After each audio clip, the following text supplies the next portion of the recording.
Your Steve Jones Show podcast is loading now. The Steve Jones Show podcast is sponsored by Sunbury Motors, North 4th Street in Sunbury, and Sunbury Motors Kia, routes 11 and 15 in Hummel's Wharf.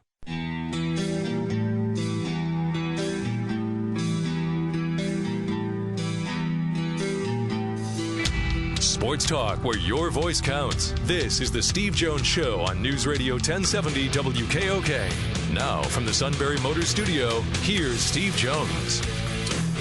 Great to have you with us. Today's show brought to you by our good friends at Sunbury Motors, 4th Street in Sunbury. Sunbury Motors Kia, routes 11 and 15 in Hummel's Wharf. Our play-by-play call of the day. The Penguins in overtime beat the Philadelphia Flyers. Kessel again on the puck. Now to Letang. Takes it to a stick. Slap shot. Score! With Letang and Crosby team up. Crosby in front deflects it home. And the Pittsburgh Penguins win it in overtime here at the 2:48 mark. And ladies and gentlemen, Elvis has just left the building. The great Mike Lang with the call last night on the Penguins radio network on Sidney Crosby's game winner in overtime to beat the Flyers. Well, in a rare interview, Mike Tomlin, now they have the Bengals this week, openly talking to Tony Dungy about, look, we want the Patriots. Well, that's a few weeks away. Normally, Mike Tomlin would never talk like that, but did. Someone who will talk about the Patriots or anybody else along the way anytime we ask him is Neal Coolong. Neal, welcome. I talk about all the opponents, and absolutely I'll talk about the Patriots. I know you will. I don't get what the issue is with that, though. It's like it's a conversation. You know, it's not like he's mapping strategy out or anything like that. Of course he's thinking about it. Any coach who honestly doesn't in any way look ahead is lying. There's just no way that type of person isn't analyzing absolutely everything that's going on. They have a job to do. They'll take care of the Bengals, with this week's preparation. And they obviously, well, kind of at least took care of Green Bay last week. So I don't think it's really hurting anybody. No, I don't think so. But obviously against Green Bay on Sunday night, Neal, I thought in the end the stars were the stars. And I think that, down the stretch, to me, that's an important factor. Those three guys played great. Yeah, it kind of seems to be that's really what their team is, and imagine that. I mean, it's now going into week 13, and we're starting to see what we thought we would see from the beginning. You have to give Green Bay some credit in the sense that they're limited at the quarterback position, and their skill position guys were able to step up and make some big plays for them to keep it competitive. But yeah, the Steelers really offensively had the throttle down the whole game. I thought they played a very strong, very balanced offensive game, with the exception of the two turnovers, which I think Ben would obviously like to have back. But they played really well overall, and we're starting to see more and more what this offense can be. Now the problem is we've shifted paradigms from a strong defensive team that couldn't get an offense going to a defense that can't help themselves but give up 50-yard touchdowns in every game. I mean, it's remarkable how often they're doing that now. Artie Burns, he made one play in the game, and he celebrated as if he'd won the Super Bowl. He got burned so many times the other night. I mean, how much concern is there about how he's playing at corner? He's a great athlete, but I mean, there's issues. We talked about this several weeks ago. I remember specifically pointing it out. The Steelers' pass defense that we saw early in the season was much more of a factor of their opponents, oddly enough, just not throwing the ball. It wasn't defense. It was a lack of passing offense. The big question that I had then that's being answered resoundingly now is, what do you know about Artie Burns? He wasn't challenged in the first part of the year. And no. that really worried me. It's just like, wait, he's a second-year guy. Okay, he's not locking down his side of the field. They're not going after him. Somebody's going to here eventually. And when they do, we're going to find out how much Artie Burns has grown or regressed from last season. And unfortunately for the Steelers, the answer is he's regressed badly. His technique is really sloppy. He's not a great tackler, whether open field or in run support. You have a lot of concerns with that. And this is all being compounded by the fact that without Joe Hayden, you have to choose between Will Gay and Cody Sensabaugh to put opposite Artie Burns. And your nickel package is basically destroyed. They're going to struggle with that. That's exactly what the last two teams that they've played in having fairly successful offensive games. They were able to exploit that, and they were able to get the ball deep down the field consistently on the whole group. They're really struggling. That's a significant problem, and it's not going to be solved next week. Because Neal, I thought he was flat out bad the other night. I mean, bad.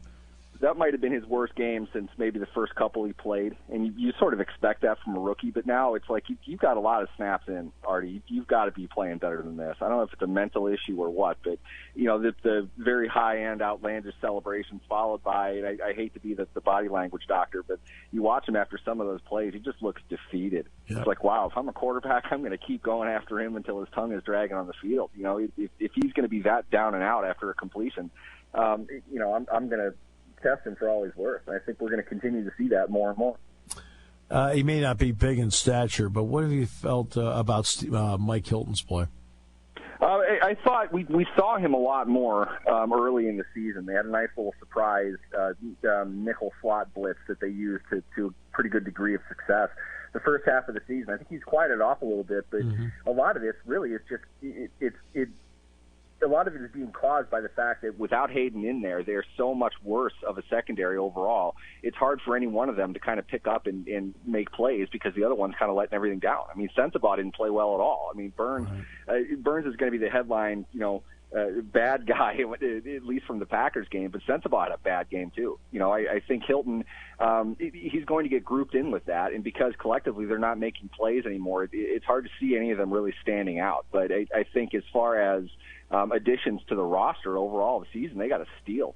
He played really, really well, probably better than a Steelers nickel has in 2-3 years.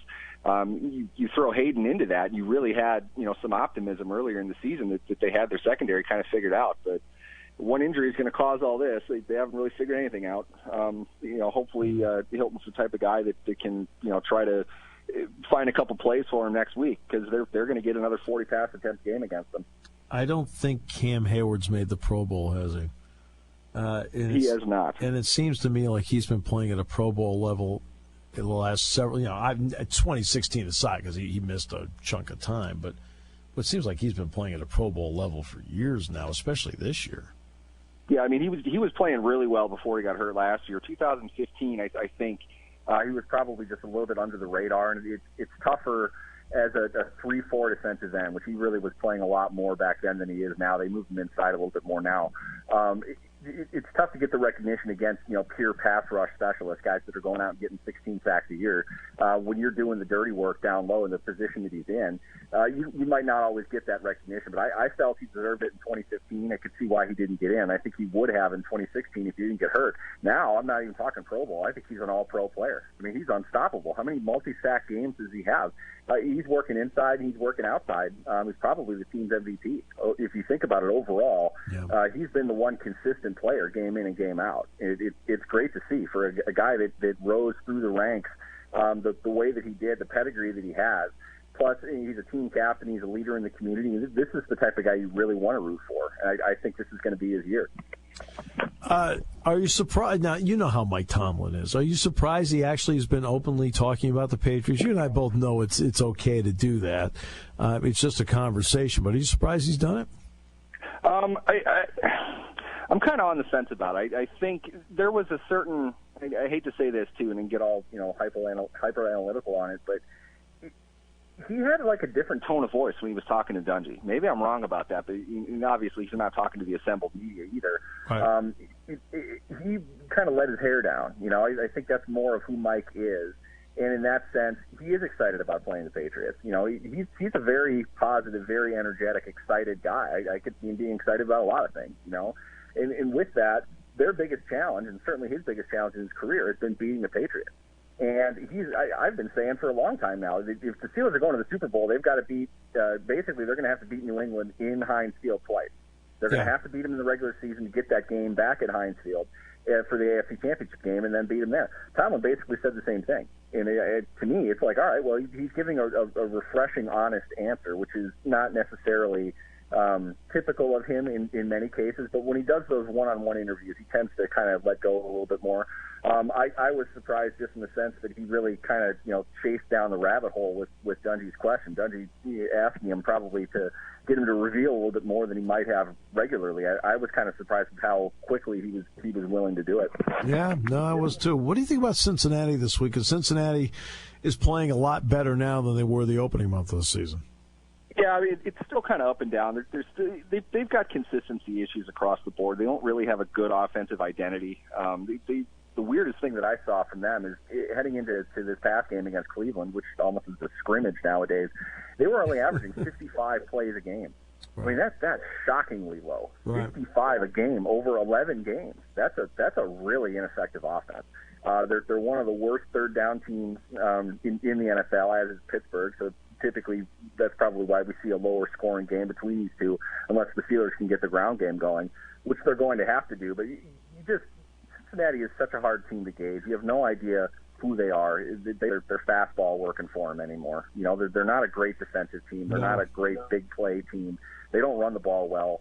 I think they might have found something with Mixon, but it just makes you wonder why he didn't get the ball a whole lot before that. I mean, did he just finally now learn the offense? I mean, he can't just run forward into the A gap. I mean, how hard is that? You should be able to get your second round, prize running back the ball a little bit more often. So maybe coaching is a part of that as well. Yeah, but Andy Dalton is. Andy Dalton is a perfect example, and I think to a point Joe Flacco is too. That it's hard for them to move off a quarterback who has a ceiling and they're at it. I would agree with that 100%. I mean, there's a ceiling that Joe Flacco has, and there's a ceiling that Andy Dalton has, and they both have reached it. But you don't have any other option in this league, because if you do, there's a good chance it's not going to be as good as the one you have, even though they have maxed out. I spent my childhood living in Minnesota, and I'm close with a lot of Vikings fans. I felt their pain over the years because they were stuck in that limbo stage. They had to keep finding new quarterbacks every other year. Right. The ones that they draft wouldn't work out. I think to illustrate what you're saying, which I agree with completely, is you have to hang on to Andy Dalton because it's really hard to find anybody else. But at what point do you have to say enough is enough? We're not going to continue to grow. You can't honestly watch Joe Flacco this season and be excited about the fact that he's their quarterback for the next 5 years. There is no way you could be happy about it. They have decimated that offense to a point. It's a several-year project to rebuild. Yes. Your trio of playmakers is two guys that have been cut previously by other teams and a rookie who could barely get on there, a second-year guy who could barely get on the field.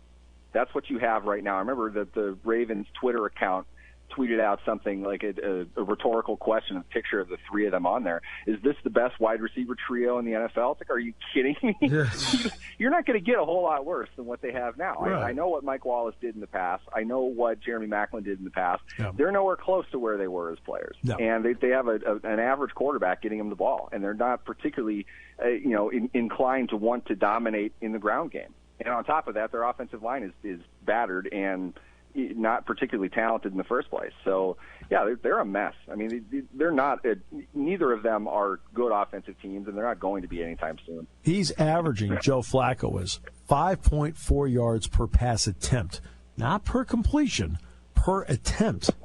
I mean, that's stunning. It's just a miserable number. Absolutely miserable. Joe Flacco, I think, is the only quarterback in NFL history to have multiple games with 50 pass attempts and under 200 yards. Right. He didn't do it this year, but that's the way they've been using him. I've never understood it. He's not the best downfield passer you've ever seen, but you're dink and dunking with your $25 million quarterback. And why? It's mostly because they don't have any skill position players. They have historically done a terrible job ever drafting or developing any of them. They're almost always free agents. Flacco isn't good enough to throw those guys open. He's not good enough to lead his team to 30 points when all else around him is falling apart. He's just simply not good enough to do that. And Dalton is very similar. In fact, I'd even argue Dalton gets the Bengals probably more losing situations than Flacco does in Baltimore. It's interesting you bring that up because, to me, Andy Dalton, and again, I think he's reached his ceiling. It's not like he doesn't do some good things because he does, right? But he is a perfect example of the stat of come-from-behind victories, like fourth quarter come-from-behind victories. That stat they always put up. They never put up the stat of how many times he, the quarterback, put them in that spot where he had to bring them back. Or maybe was on the losing end of it. He wasn't good enough to close out the game. Exactly. They never tell you, hey, he's got 20 fourth quarter comebacks. Well, maybe in a dozen of them, he was the reason they were behind to begin with. Yeah, we've certainly seen that many times against Pittsburgh. I mean, it's by and large, Andy Dalton's game plan against the Steelers is throw the ball to A.J. Green as much as humanly possible. No doubt. And when he doesn't do that, they get killed. And we saw that second half of the week, 7, game against Cincinnati, that second half was one of the most dominating and one-sided performances I've ever seen. And the Steelers didn't even really, step on the throat. But Cincinnati didn't do anything. I think they had 5 straight 3-and-outs. Dalton is just such a limited player. He's not necessarily horrible in any one area, but he's not great at anything either. He doesn't read the field particularly well. Anytime you ever watch him in all 22 film, you'll see him miss 9 or 10 throws a game, whether he threw it or whether he missed somebody who was wide open.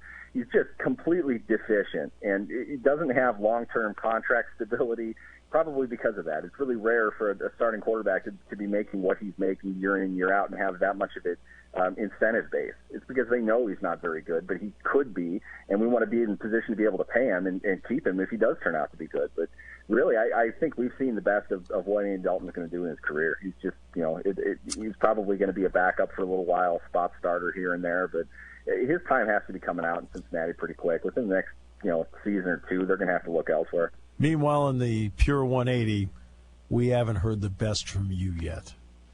Neal, thanks so much. I appreciate your time, my friend. Definitely. Thanks for having me. Neal Coolong, USA Today. We'll come back with more in a moment, brought to you by Sunbury Motors on News Radio 1070 WKOK. Sunbury Motors Ford knows it's the holiday season, and you need a dependable vehicle, but also need as much money left in your pocket as possible. Let's be honest. If somebody gives you way too much for your piece of junk trade or cash just for buying a car, who do you think is paying for it? You are! Come see why SMC has been selling more cars and satisfying more customers since 1915. Pick from over 100 2017 Ford F-Series trucks, priced as low as $24,997. Choose from 42 2017 four-wheel drive Escapes, slashed as low as $19,975. At SMC, take $3,500 off all remaining 2017 Ford Explorers and get 0% financing for up to 72 months. Don't believe everyone else's hype. Sunbury Motors always gives you huge discounts, aggressive trade values, and the best financing options. And with over 4 city blocks of new Fords, they have what you're looking for. Sunbury Motors Ford in the 4th Street Auto Plaza, Sunbury. Taking your calls at 800-795-9565. This is the Steve Jones Show on News Radio 1070 WKOK. Now from the Sunbury Motors Studio, here's Steve Jones. Sunbury Motors, 4th Street in Sunbury. Sunbury Motors Kia, routes 11 and 15 in Hummel's Wharf. And very pleased to bring in someone I consider a real friend of this show that's been remarkable to talk with every time. Tony Knopp, the CEO of Spotlight Ticket Management. Tony, happy holidays. What a pleasure it is to have you back. All right. Happy holidays to you guys. Tony, I want to start with the Olympics, which are on the horizon. What kind of North Korea's fired off another ICBM. So, Tony, what is it? What's the climate like heading into this one? Is it a potential financial disaster? Yes. So we're very involved in it, and my COO, who has the office next to me, is considered an expert in all this. He was in PyeongChang 2 weeks ago for 2 weeks. Taking a tour, seeing everything, going and understanding what the on-sales look like and how the venues go. And, his feedback was interesting. He said nobody over there is afraid of any kind of attack as far as the locals go. They don't even seem to think about it, even though it's not too far away. But his feedback after looking, it just doesn't add up. He says the hotels are saying they don't have any room, but they had at that time less than 30% of the tickets sold. And now yesterday they put out a report that they're at 50%, and there's just no possibility that's the case. In looking at the inventory that's out there and looking at, the lines while he was there and how they were trying to get people to attend, this is one of those that we're just going to take it on the chin if you're an Olympic sponsor and get ready for Tokyo in 2020. Is it a case where can they gauge, can you gauge, can he gauge what percentage of that 50% now would be South Korean and what percentage would be foreign money or foreign stays at the moment? So he believes that the number is fake, and I trust him because his job is to go into the inventory holds for all the different countries and look at them. So he doesn't believe it's over 50%. And he believes that when it comes to the Korean people, the South Korean people, there just hasn't been the kind of excitement that they were looking for. They have the Dream concert, which is, one of the opening ceremonies things that they're doing there, and that sold out in 5 minutes. But, events that are usually impossible to touch for any kind of Olympic Games, like speed skating, hockey finals, those sorts of things, they're readily available. So we think this is going to be a bust. We would also say, look, if you're considering ever going to an Olympic Games and you want to actually see all the events, this is the one to go to. You can fly round trip from San Francisco for $800. It's not cheap, but for South Korea, that's cheap. And by the way, I can understand at least somewhat how the South Korean people feel about what's happening in North Korea. Because my daughter married, her husband is stationed at Anderson in Guam. Okay. They are not concerned either. So in other words, it's just what I think if you're there, you're not concerned. I think that. So I wasn't surprised when you said that. No, I think it's a story, right? It's like the Zika virus. Nobody was going to go to Rio because of Zika or because of the London terror threat or because, there's always some kind of way that they're hedging their bet that maybe this Olympics won't be that good. In this case, it's just, look, it's not a destination location that people know about. Even when Ken came back here and showed me the pictures from, Gwangyang, which is a city 30 miles away, that's a beach resort, it looked amazing, but I had no idea that even exists. So right. It's just not going to be what Tokyo 2020 is. I mean, look, the reality the Olympics is facing right now is, they're getting good sponsorships for the big ones, that they're going back to their core, right? They know that Tokyo, Paris, and LA are going to do well, but somehow they got to survive PyeongChang and Beijing. Well, let's get to that next part, though, because McDonald's, for example, is backed out as a sponsor. And I talked to someone that I know that understands the negotiations and knows them well, and I trust him, just like you trust your COO. And he said, look, the corruption's too much for us to deal with. I mean, is that part of the story here? Yes. It's not just corruption across the actual games itself. It's the Olympic committees and the national associations too, which gets us in trouble sometimes because our business is based on transparency, and so we have to be transparent. And we do business with some of these people, and they're dishonest. And when you say, hey, these guys are being dishonest, it's funny, they get sensitive about it, right? Hey, how dare you call us dishonest? It's like, well, wait a minute. Like, I managed all your tickets for the last games. I know you're dishonest. This isn't a thing. And so I think it's becoming increasingly difficult on corporate America, especially with the millennial generation coming up and saying, look, we're not we're brand ambiguous, right? We don't want to be, buying something from the corrupt corporate culture that is whatever it is. And they have to be really careful about that. And the World Cup and the Olympics right now are just, it's too corrupt. Even FIFA is starting to announce that they're facing a shortfall for the World Cup because sponsors are starting to go away from them. I'm not going to say make or break. Is Tokyo important to stabilizing the Olympics? Oh, yes. Yeah, and here's why. So most of these, we're pretty close. You and I are pretty close to the ice, so we see these things. Most of these deals are not like one Olympics deals, right? You have to sign in what's called a cycle. So it's, 6 years or 8 years, and you get a cycle of the games that come through. And it makes it harder for them sometimes to sell the game cycle when they don't know where the games are going to be. Now that you have Tokyo, Paris, and LA in the same cycle, that's them going back to saying, look, we're going to go back to our roots and try to do what we can here. But if Tokyo isn't a home run, if we see the traditional sponsors run into trouble there, the reality is the new sponsors haven't stepped up. they lost McDonald's, and they put out a whole big press release about, well, we replaced them with Intel. Technology is going to change the world, and we're going to, change the sponsorship to the new generation of sponsors. But a lot of those tech firms, Steve, they're just not that active when it comes to that kind of sports sponsorship. Right? They are in some instances, but not internationally when it comes to FIFA, when it comes to IOC, when it comes to those games. Yeah, they're not in tune, because they don't need to be. They're not in tune with the sports culture or with the sports community. Thus, they aren't as invested in it 100%. Yeah. Would that be fair? No. Yeah, absolutely. And it's a millennial thing. Like, if you look at why Beijing was a success, people would say, well, then how, if that's the argument, then Beijing would have been successful. And that's true. But Beijing was successful because a lot of American, North American, and European businesses were starting to make their way into China. They were making inroads into China. They didn't care what you thought about them in Central PA, right? It wasn't the reason for the sponsorship. But that's not the case with Tokyo. Tokyo is a very mature market. It's an international market. And, McDonald's is already there. Quite frankly, sponsoring the Olympics may or may not get them much lift. And I think what's happening is what we've talked about in the past.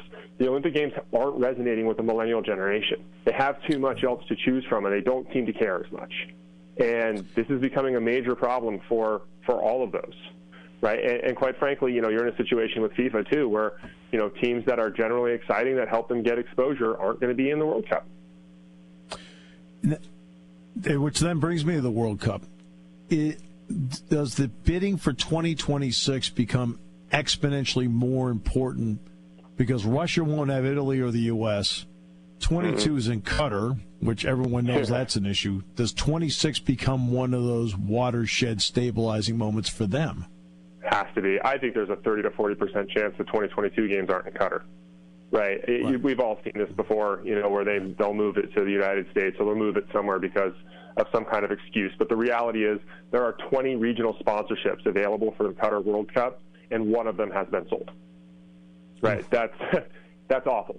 And I don't think that's going to change much, especially when they're, trying to walk their way through, expanding the game because, those top-tier partners in Russia, Qatar, and China, just not there. So, yes. I mean, the reality is there's also, I would believe, a little bit of the host the host countries get in, and guaranteeing Mexico and the United States in the World Cup is definitely helpful when the United States is going to miss the World Cup, and we're going to see the economic impact of that here in Russia. And missing Italy and the Netherlands. The Netherlands have finished second and third in the last two World Cups, and they're not in it. Right. Yeah, and again, they bring people to the sets and they bring people to the venues. I mean, especially Italy does. Especially Italy. That is a gigantic, devoted fan base that spends money, and they're not going to be there.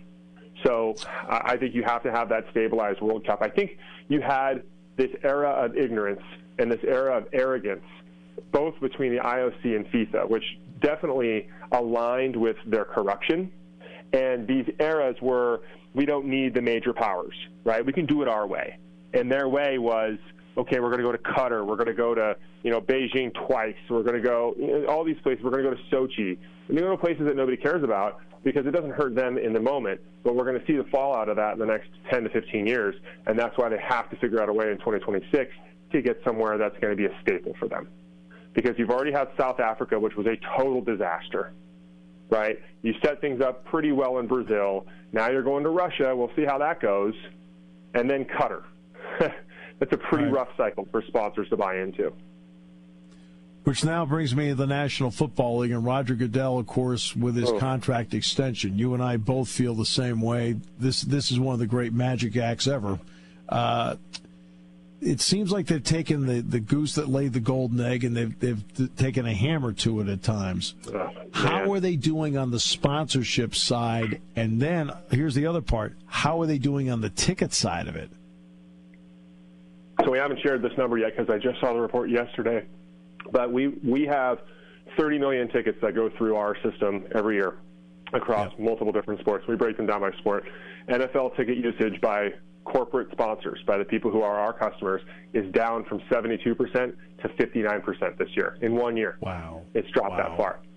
we send out blast emails. This next thing is not a scientific statement, and I don't care who takes what side of it, but we send out a lot of email campaigns like anybody else does to people who work at businesses that say, "Hi, Steve, would you like to consider our software to help you manage your NFL tickets?"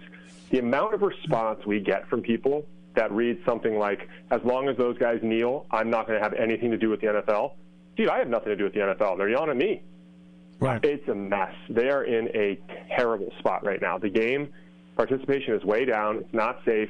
I just saw the ratings again for this last weekend. Everything was down but the Sunday night game, and that was only up 3%. And if you actually compare that to last year and the game that they had, of course it would be up. All the metrics are bad.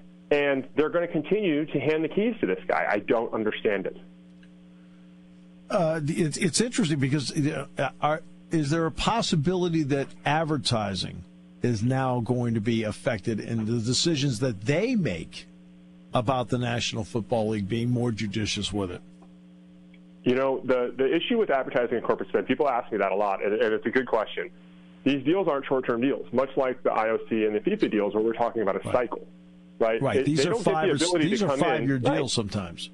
Yeah, I don't get to come into the Eagles and say, I want to sponsor them now that they're, unbeatable and they're beating everybody. I want to sponsor the Eagles, right? And the response is, okay, here's a 5-year contract, right? So if you have people who have signed a contract anytime in the last, 3 to 8 years, and they've soured on the NFL, they can't do anything until their contract expires. So it's always going to trail in the court of popular opinion, right? So the damage we're seeing now will be seen in sponsorship renewals and in, TV renewals and in that kind of coverage over the next few years. It's amazing. And yet, I know it still loses money, but advertising-wise, ticket-wise, interest-wise, MLS continues to do really well. Even missing the World Cup, which hurts them, it still continues to do really well. And the NBA is doing really well. I mean, the reality is they're just games that are easy for the next generation to digest. You and I, we've been around forever. We've heard every 5 to 10 years you hear it's the next generation that's going to put soccer over in the United States, right? I've been hearing that since the early 80s. Yeah, me too. And it just hasn't happened. Maybe it's happening. Right? Maybe this is finally it. Maybe we're in a situation where this next generation, coupled with the fact that football, participation is down significantly, coupled with the fact that it's much easier to broadcast the games from, across the pond, maybe this next generation is the one that brings soccer in. And the NBA is exploding globally. I mean, there's a reason the Clippers got $2.1 billion. There's a reason it was over $1 billion to buy the Houston Rockets. There's a reason these things are happening. It's because they see what's happening internationally. It's not a coincidence that the Dream Team in 1992 was wiping everybody out, and now the rest of the world is caught up because they're playing too, and they're watching too. In the NFL, they're not playing and they're not watching internationally. So the NFL's forays to London and Mexico City as examples, business-wise, makes sense? I think London's made sense. I think, Mexico City, I don't know. I haven't seen enough metrics to make it make sense. I have seen Belichick rip it and say it was a terrible experience, but, we all fly further than that for other games. The London experience seems to make sense as far as economically goes. They're selling out the games. They're doing multiple games over there. They're doing them in different places. They're doing them at Twickenham. They're doing them at Wembley, and it seems to be working. The problem is, for the games to really grow, you need participation, right? You need people forming football leagues in China. You need people forming football leagues in Italy and France and Spain. And we remember the World Football League, right? It's just not happening. Right. And it's not happening, and that's where I don't understand it. I don't want to sound bitter against the NFL. The NFL actually has been great to us. They're a great partner, and we love a lot of the teams, and they do very well. But the reality is, if I'm sitting there and I'm looking at the guy steering the ship, I'm looking at Roger Goodell, and I'm saying, how is he doing versus Adam Silver right now? Right? And we're not saying apples to apples. How are you growing the game? Silver's killing him. And Don Garber's killing him. Right. He's staying ahead all the time. I mean, you may or may not agree with a stance on gambling or whatever, but he does an op-ed showing that at least he's got a handle on what he's thinking about. You may or may not agree with one and done. You may not agree with high school players playing in the league, but he seems to stay ahead of issues, and he actually seems to set the agenda on them instead of reacting to it. Exactly. They don't have a problem with player protests right now because it did happen. With we remember Chris Jackson, Mahmoud Abdul-Rauf. Right. This is not the first time people didn't stand up for the national anthem. Chris Jackson didn't do it. And they saw it then, they created a plan, and now it's in the collective bargaining agreement. And so regardless of how you feel about it, they've already addressed the problem. And it seems like Garber and Silver are doing this over and over again. Silver's sitting down and saying, look, this gambling thing is going to come to a head because it's very common. For those folks who listen that haven't gone to sporting events in Europe, you can gamble during the game. I mean, you literally can go up at halftime and place a bet in the stadium next to where you buy a hot dog. And, you know, all of the different teams are sponsored by gambling, or sponsored by online gambling outfits, or, you know, you can walk down and right next to your local 7-Eleven is a sports book. So he seems to be in front of these things. Whereas I look at Roger Goodell, and there's nothing he's in front of. It's all so reactive, and it's to a point where I understand why guys like Bob Kraft and Jerry Jones are upset with him. You're just making it up as you go along. That's not how anything works. Right, exactly.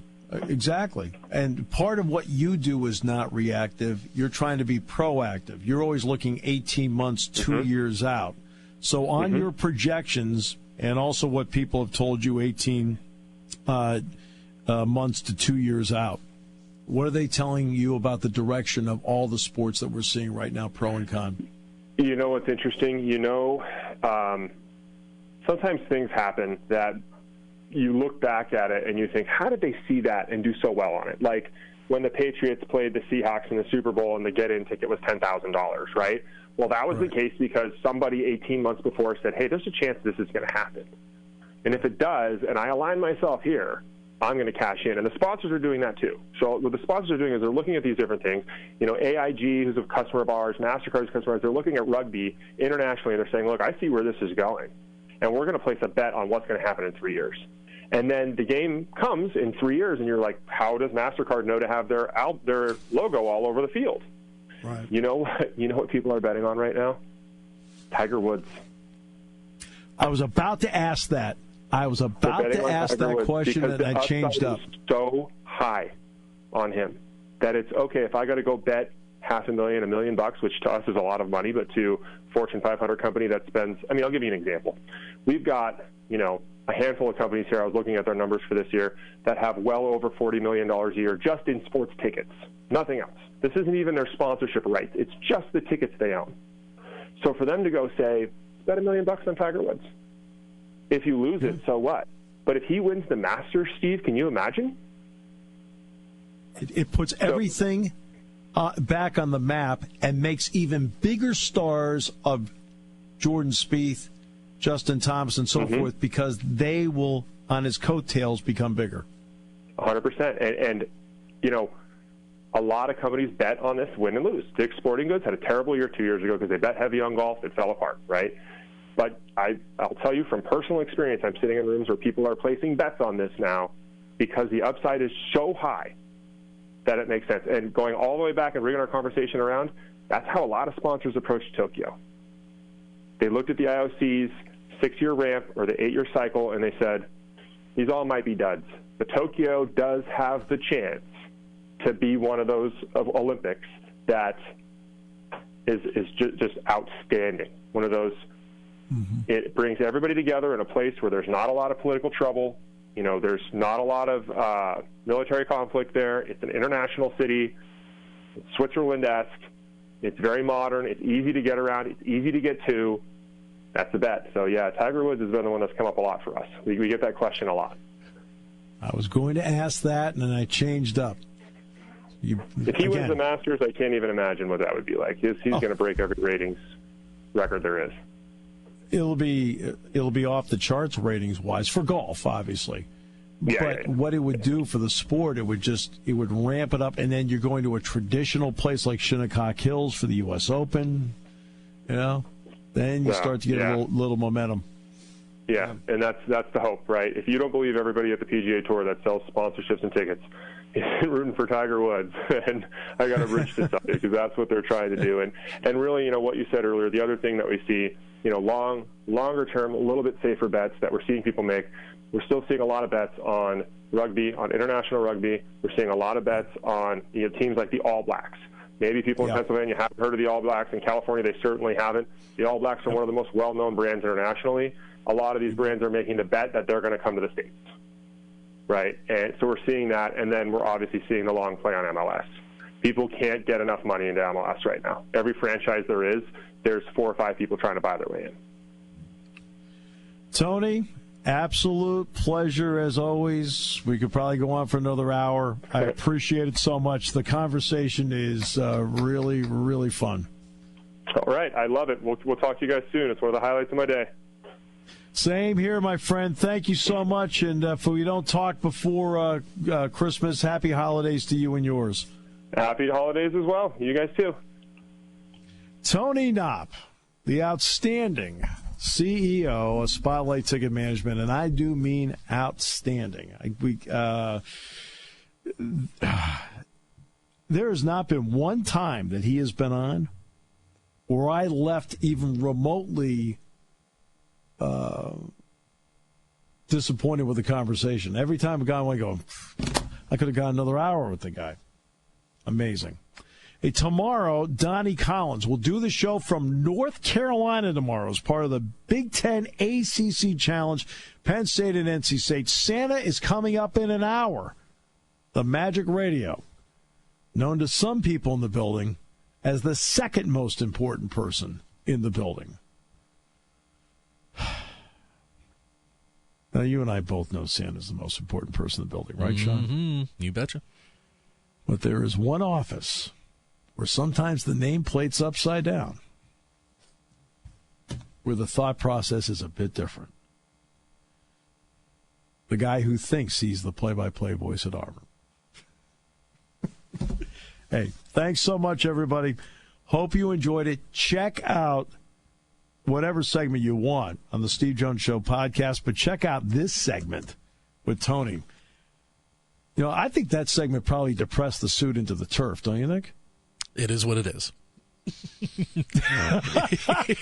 It's all in how you comprehend it. I remember the days when you cared how the suit felt. Now you're listening to News Radio 1070 WKOK Sunbury. You can hear us anywhere in the world with the Sunbury Broadcasting Corporation app.